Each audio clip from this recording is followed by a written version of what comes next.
అనగనగా ఓ పల్లెటూరు. ఆ పల్లెటూరులో ఒక పాత బావి ఉండేది. చుట్టూ ఎటు చూసినా పెద్ద పెద్ద చెట్లు, పొదలతో ఉండేది.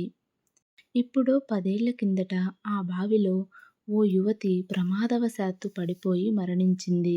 అప్పట్నుంచి ఆ బావి దగ్గరకు ఎవ్వరూ వెళ్ళేవారు కాదు.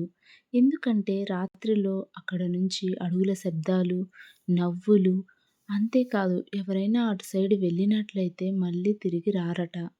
ఒకసారి ఓ నగరానికి చెందిన జర్నలిస్ట్ అమిత్ ఆ గ్రామం నుంచి ఒక డాక్యుమెంటరీ తీయడానికి వచ్చాడు. గ్రామస్తులు అన్నీ వివరంగా చెప్పారు. కానీ బావి దగ్గరకు వెళ్ళవద్దని బతిమలాడుకున్నారు. అయినప్పటికీ అమిత్ వినలేదు. రాత్రి 12 గంటలకి కెమెరాతో వెళ్ళాడు. మొదటేమీ లేదనిపించింది.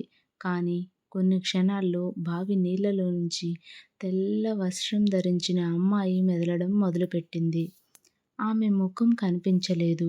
కానీ జడ మాత్రం అడివంత పొడవుగా ఊగిపోతూ కనిపించింది. ఆమె నెమ్మదిగా బావి బయటకు వచ్చింది. ఇక్కడకు ఎందుకు వచ్చావ్? అని కమ్మటి స్వరంతో అడిగింది.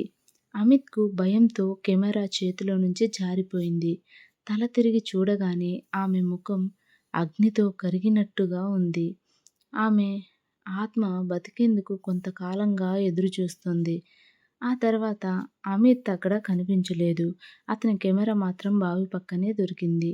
అందులో చివరి వీడియో ఫుటేజ్ నిశ్శబ్దంగా ఉండిపోయింది. అమిత్ ఆ రాత్రి నుంచి కనిపించలేదు. కానీ అతని కెమెరాలో రికార్డయిన ఫుటేజ్ గ్రామం వారిని వణికించేసింది.